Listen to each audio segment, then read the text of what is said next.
Taif lah ataupun mana gitu yang deket-deket kan. Kenapa sampai sejauh itu? Jadi ceritanya setahun yang lalu sebenarnya orang Madinah itu sudah memperkenalkan diri mereka bahwasanya siap mendukung daripada baginda Muhammad SAW. Bahkan ngirim delegasi ke sini untuk apa? Udah ke Madinah aja gitu. Nanti kamu akan sejahtera, kemudian sahabat kamu dengan leluasa ibadah, kami sebagai penyokong utama juga orang-orang Ansor itu. Itu sama stereotipnya kalau ustadz lulus pesantren tuh biasanya. Dia nggak jadi marmut di masjid ya, imam, wah suaranya bagus nih. Habis itu datang tuh orang agnia ataupun yang memang mau jadi donatur, di sono aja, nanti bikinin pesantren gini. Nah kalau ustadz itu bener-bener pergi gara-gara itu nggak lama kok berantem aja sama ketua yayasannya. Biasanya ya saya lihat begitu ya. Sama Nabi Muhammad SAW juga udah diundang, cuman karena belum perintah Allah, beliau tidak hijrah ke sana pada waktu itu. Setelah ada perintah Allah hijrah, nah baru beliau berangkat karena Allah gitu. Kenapa di Madinah sukses? Karena tujuannya apa? Karena Allah makanya sukses. Kalau bukan karena Allah nggak bakalan Allah beri kesuksesan gitu. Makanya ketika hijrah mulailah hijrah. Nah terus ada lagi nih, ingat gak yang menggantikan Nabi Muhammad SAW tempat tidurnya siapa? Sayyidina Ali kan? Di situ kan banyak orang yang nyinyir ya, kok tega gitu, ke sepupunya sendiri malah menggantikan. Coba kalau misalnya bunuhnya pakai panah, kan orang nggak lihat dulu wajahnya siapa, betul nggak? Ada orang yang nyinyir. Nah ini yang harus diluruskan. Padahal Rasulullah SAW manggil Sayyidina Ali itu bukan untuk gantikan, bukan. Jadi orang Quraisy itu memang unik. Mereka itu benci dengan dakwah Rasul.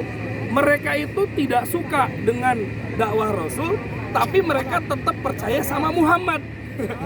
Jadi kan gelar Nabi Muhammad itu Al-Amin. Makanya sampai beliau jadi nabi pun, hewan-hewan yang dulu peternak-peternakan ataupun barang-barang sering diamanahkan kepada Nabi Muhammad SAW. Mungkin bisnis gitu loh, dakwah ya dakwah gitu. Bisnis oke gitu, kalau dakwah saya nggak ikut gitu, kayak gitulah. Mereka tuh tetap gitu. Nah, manggil Sayyidina Ali itu untuk mengamanahkan amanah itu.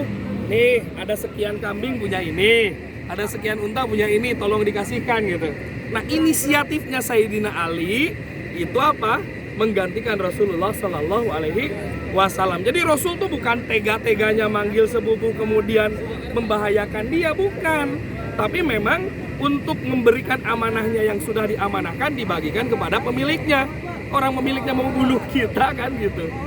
Nah makanya ketika Rasulullah Sallallahu Alaihi Wasallam sudah malam menjelang dini hari, didatangi malaikat Jibril suruh menaburkan daripada debu, membaca A'udzubillah wa ja'alna min baini aydihim saddam wa min khalfihim saddam fa aghshaynahum fa hum la yubsirun. Semua yang mengepung itu tidur. Makanya Rasulullah Sallallahu Alaihi Wasallam kan kita sering dengar cerita pas keluar kota Mekah dikejar-kejar Suroko gitu. Sebenarnya nggak gitu. Rasulullah SAW itu udah naik dulu ke atas, udah sampai dulu ke Gua Sur gitu. Baru pas udah mulai matahari menyengat, kan orang tidur di luar ya ketiduran. Yang pertama bangun itu iblis. Itu bangun dengan sangat-sangat kaget. Kenapa? Dari mulai dia diciptakan itu tidak pernah tidur. Pas mau ngerjain Rasulullah SAW ketiduran tuh iblis. Iya, dia nggak pernah tidur. Makanya dia langsung bangunin semua orang dengan panik. Yang masuk pertama kali ke rumah Nabi Muhammad SAW itu Abu Jahal. Abu Jahal sama beberapa orang akhirnya masuk melihat di situ Sayyidina Ali.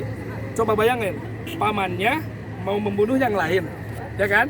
Kemudian ngelihat siapa? Ponakan yang lainnya malah ikut-ikutan. Gimana kan perasaannya? Sayang tapi kesel gitu. Ali itu disuruh berdiri, ditampar sampai tiduran sama Abu Jahal.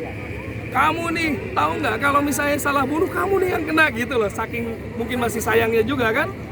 Sayyidina Ali malah nyolot kan, Masya Allah gitu. Seandainya aku punya nyawa 100, maka aku semuanya akan berikan kepada siapa? Muhammad Sallallahu Alaihi Wasallam. Di situ Masya Allah, Sayyidina Ali. Setelah itu dirembukan, akhirnya dipilih beberapa orang yang mencari jejak. Nah dicarilah ke sini. Kemana-mana disebar gak ketemu jejaknya. Pokoknya semua pencari jejak sepakat Nabi Muhammad itu di situ gitu. Ke arah barat, timur, laut semuanya gak ada. Pokoknya jejak Muhammad tuh sampai sana gitu. Udah sampai atas, sampai mulut gua itu gitu. Tapi Allah Subhanahu wa Ta'ala, Masya Allah, mematahkan semua logikanya hanya gampang. Naruh sarang laba-laba sama sarang burung, selesai. Bahkan itu ada salah satu pencari jejaknya tuh sampai masukin tangan loh ke dalam. Masukin tangan gitu.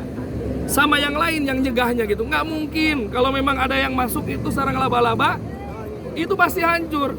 Bahkan kata salah satunya, ini sarang laba-laba itu usianya lebih tua dari Muhammad katanya.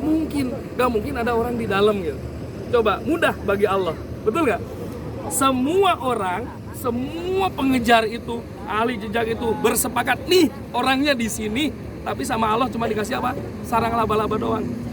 Nah, sampailah di sini 3 hari 3 malam. Rasulullah SAW, konsumsinya siapa yang bawain? Asma binti Abu Bakar. Kenapa kok beliau yang bawakan? Karena waktu itu keadaan sedang hamil, sehingga disembunyikan di bawah perutnya. Kalau kejadian di dalamnya diceritakan nih, kita nggak kebis-bis nanti. Jadi sampai di situ aja. Sampai sininya berdarah-darah Asma binti Abu Bakar itu. Dari kota Mekah kan kita tadi dari Anjum naik bis. Asma binti Abu Bakar itu jalan kaki ke atas untuk memberikan konsumsi Nabi Muhammad SAW. Nah, setelah 3 hari beliau dan Sayyidina Abu Bakar melanjutkan ke kota Madinah. Nah, baru itu yang cerita Surokoh mengejar tuh, jatuh itu di situ gitu ceritanya. Karena ternyata masih ada orang yang mengintai. Nah, Rasulullah SAW menuju ke kota Madinah membawa apa? Satu, memang awan yang menaunginya. Yang kedua, burung merpati, yang mana dua-duanya itu ditaruh di Masjid Al-Ghamamah, ya kan? Seperti itu, semoga bermanfaat. Assalamualaikum warahmatullahi wabarakatuh.